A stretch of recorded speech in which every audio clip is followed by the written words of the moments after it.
Halo sobat penelusuran amatir, kembali lagi di channel YouTube Penelusuran Amatir. Jangan lupa buat kalian yang baru bergabung, silakan pencet tombol subscribe dan bunyikan juga lonceng notifikasi supaya kalian dapat video terbaru dari channel YouTube Penelusuran Amatir. Oke sobat penelusuran amatir, sudah siapkah kalian untuk mendengar cerita-cerita misteri yang akan kita bagikan di channel YouTube Penelusuran Amatir? Oke sobat penelusuran amatir, ini dia ceritanya. Cerita ini dibagikan salah satu penghuni Facebook di cerita horor.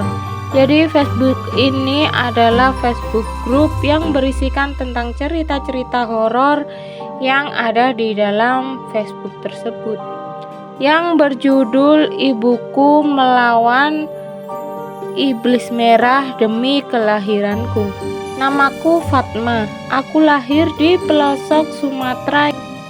Mayoritas penduduknya para transmigrasi dari Jawa.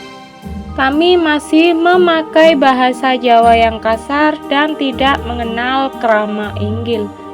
Sejak lahir aku sudah mengalami hal-hal yang di luar logika manusia. Katanya karena simbahku termasuk orang sakti di desa kami. Begitu juga dengan bapakku. Kalau simbah ilmunya dikenal sebagai ilmu putih, sementara bapakku justru lebih mendalami ilmu hitam. Ya, bapakku memang bajingan sejati. Mungkin kalian menganggapku anak durhaka karena mengatai bapakku sendiri bajingan. Tapi faktanya memang demikian. Sepanjang hidupku aku hanya melihat banyak orang karena terluka karenanya. Simbahku rajin sekali tirakat. Puasa jadi kebiasaan yang tidak boleh ditinggalkan. Ilmunya lebih banyak digunakan untuk membantu orang. Di desaku ada sebuah pabrik pengolahan karet. Saat panen ada banyak sekali karet mentah yang siap diolah. Pada suatu malam, pabrik digeruduk perampok. Semua hasil panen yang diangkut beserta mesin-mesin yang harganya sangat mahal dan 2 truk mereka rusak digembok penyekap penjaga lalu menggasak isi pabrik. Si pemilik pabrik meminta tolong pada Simbah dan Simbah hanya menanggapinya dengan senyum. Malamnya Simbah duduk-duduk di depan pabrik sambil merokok. Tidak ada hal yang istimewa yang dilakukannya. Dia hanya minum kopi, merokok, dan jagongan dengan para penjaga. Tidak ada keganjilan sama sekali kecuali dengan pakaian Simbah yang serba putih. Para penjaga sudah mulai mengantuk dan Simbah menyuruh mereka tidur. Mereka menurut. Toh pabrik itu sudah dirampok, tidak ada lagi yang bisa mereka jaga. Keesokan paginya para penjaga terbangun dan mendapati pintu pabrik terbuka. Semua hasil rampokan sudah kembali ke asalnya, tertata rapi, bahkan perampok itu mengganti gembok yang mereka rusak. Para penjaga menjadi kaget. Mereka tidak tahu bagaimana semua bisa kembali seperti semula. Semalam mereka sama sekali tidak mendengar apa-apa. Seharusnya mereka pasti tahu jika perampok itu kembali untuk mengembalikan rampasannya. Barang-barang yang mereka ambil adalah barang berat. Bagaimana mungkin para penjaga tidak mendengar apa-apa? Satu-satunya yang masih terjaga semalaman hanyalah Simbah. Namun setiap Simbah ditanya apa yang terjadi dan hanya tersenyum dan berkata, jika Allah tidak mengizinkan, maka semua akan kembali. Sejak saat itu, kesaktian Simbah benar-benar diakui. Semua orang hormat kepadanya. Setiap bulan Simbah tidak memikirkan masalah perut lagi, sebab pabrik itu selalu menjatahnya dengan beras sekarung, minyak, dan gula. Usaha Simbah juga menjadi sangat lancar. Tanahnya di mana-mana dan semuanya menghasilkan. Simbah menjadi kaya raya. Sayangnya Simbah terlalu memanjakan semua anak-anaknya, terutama bapakku. Simbah lebih sayang pada bapak karena dia lebih cepat menguasai ilmu yang diturunkan kepadanya. Setinggi apapun ilmu, jika digunakan untuk hal-hal yang sesat, hanya akan mengundang bahaya. Bapakku tidak ingin repot bekerja. Dia menggunakan ilmunya untuk kejahatan. Pernah dia membobol rumah tanpa ketahuan oleh pemiliknya. Seakan pemiliknya tidak merasa kehilangan apa-apa, padahal bapakku membawa satu tas berisi uang. Namun bapakku sedikit khawatir sehingga ia menyuruh ibuku menguburnya bersama uang itu selama 40 hari. Anehnya bapakku tetap hidup. Entah ilmu apa yang membuatnya bisa seperti itu. Yang jelas dia bersekutu dengan iblis. Lalu apakah bapakku jadi kaya dengan uang satu tas itu? Tidak. Menghambur-hamburkannya untuk judi dan main perempuan, padahal ibuku sedang mengandung, bahkan tinggal menghitung hari. Seminggu sebelum aku lahir, ibuku bermimpi seorang perempuan cantik berbaju merah datang bertamu ke rumah. Dia berkata dengan suara yang sangat lembut, "Anak yang akan kamu lahirkan nanti adalah seorang bayi perempuan. Suamimu sudah menyerahkannya padaku. Aku kesini untuk mengambilnya." Ibuku langsung menolak. "Tidak, sampai mati aku tidak akan menyerahkan anakku pada siapapun." Perempuan itu hanya tersenyum lalu undur diri. Gerakannya begitu gemulai lembut, bahkan bersisik kain baju yang dipakainya sama sekali senyap.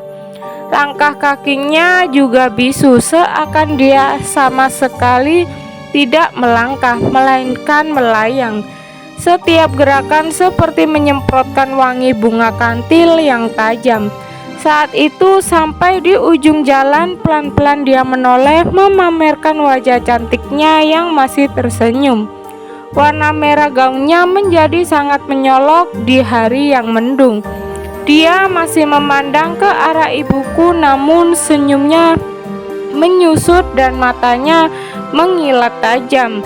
Dia mengacungkan tangan seakan ingin mencengkeram.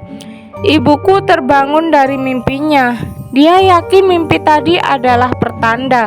Hatinya menjadi gelisah. Setiap saat tangannya selalu mengerus perutnya, seakan tidak rela bayinya akan diambil. Perempuan itu tidak sekedar kembang mimpi. Dia jelas-jelas sebuah ancaman. Naluri ibuku selalu mengatakan dia harus melakukan sesuatu. Dia berusaha mencari bapak untuk meminta solusi dari masalah itu. Sayangnya bapak seperti hilang di telan bumi. Ada gosip merebak dia mengawini anak perempuan desa di seberang. Ibuku semakin kalut lalu datang ke rumah Simbah dan menceritakan semuanya. "Bayimu itu memang bukan anak biasa. Dia membawa sesuatu yang pernah menjadi milik perempuan itu dan dipinjam oleh suamimu. Dia ingin mengambilnya kembali sebab dia sudah meloloskan keinginan suamimu. Dia bisa saja langsung merampas, namun bayimu pasti mati. Perempuan itu ternyata sangat menyukai bayimu. Dia memutuskan untuk mengambil bayimu juga. Tapi jika bayi itu sudah berada di tangan perempuan itu, rahimmu akan kosong." "Maksud bapak bayiku akan hilang?" Simbah mengangguk. Air mukanya tampak sangat keruh. "Seharusnya aku mendidik anak-anakku dengan lebih baik. Sekarang rasanya semua sudah terlambat. Bapak, apapun kulakukan demi bayiku, aku tidak rela anakku diambil. Yang bisa kita lakukan hanya berdoa, berpuasalah dan berzikirlah. Hanya itu yang bisa kamu lakukan setelah keputusan berada di tangan Gusti Allah. Ibuku pulang ke rumah dengan hati hancur. Dia segera melakukan apa yang dianjurkan Simbah. Selama 7 hari ibuku berpuasa dan berzikir tanpa lelah. Kekuatan sebagai seorang ibu dan nalurinya membuatnya tidak tampak lemah meski dia berpuasa. Orang-orang di sekitarnya menyuruh ibuku untuk berhenti sebab ibuku butuh tenaga untuk melahirkan. Namun ibuku hanya diam. Dia tidak menceritakan alasan kenapa dia berpuasa kepada siapapun. Malam sebelum aku lahir, ibuku berzikir sampai lelah. Dia merasakan nyeri perut, kontraksi sudah mulai datang. Tetanggaku memanggil dukun anak ke rumah. Desa kami jauh dari rumah sakit. Kami lebih suka melahirkan dibantu dukun anak. Itu pun tetanggaku harus menjemputnya dan memerlukan waktu lama. Ibuku semakin kesakitan. Antara sadar dan tidak, dia melihat perempuan itu datang kembali. Pakaiannya masih merah dan senyumannya masih menawan. Sudah waktunya, serahkan anakmu. Tidak, aku tidak akan menyerahkannya. Perempuan itu menjentikkan tangannya dan dari punggungnya muncul 2 ular besar berwarna sangat indah, biru dan kuning, dan kepalanya didominasi warna merah. Ular itu menatap ibuku dengan mengancam. Kepalanya mendekat ke arah perut ibuku yang gemetaran.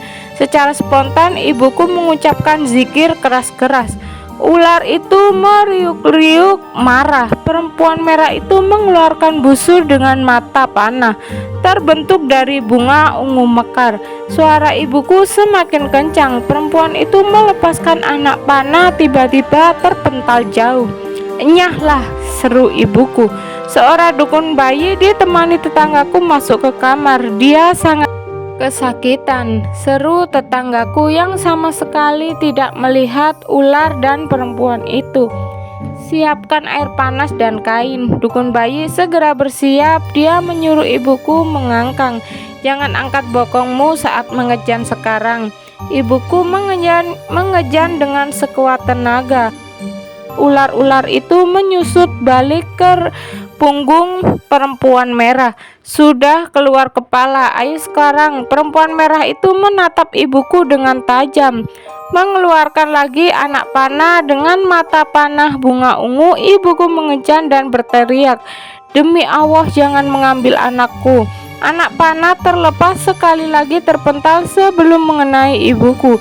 Perempuan merah itu menjadi sangat geram saat suara tangisan bayi dia dan terdengar dan ular-ularnya hilang. "Bayinya perempuan," seru dukun itu.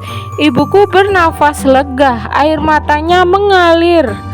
Perang telah usai dan anakku sudah dimenangkan lewat doa seorang ibu. "Siapa namanya?" tanya dukun itu saat menaruhkanku yang sudah dibersihkan dan dibedong rapi di sisi ibuku. "Namanya Fatma." "Ya, namaku Fatmah dan ini kisahku baru saja dimulai."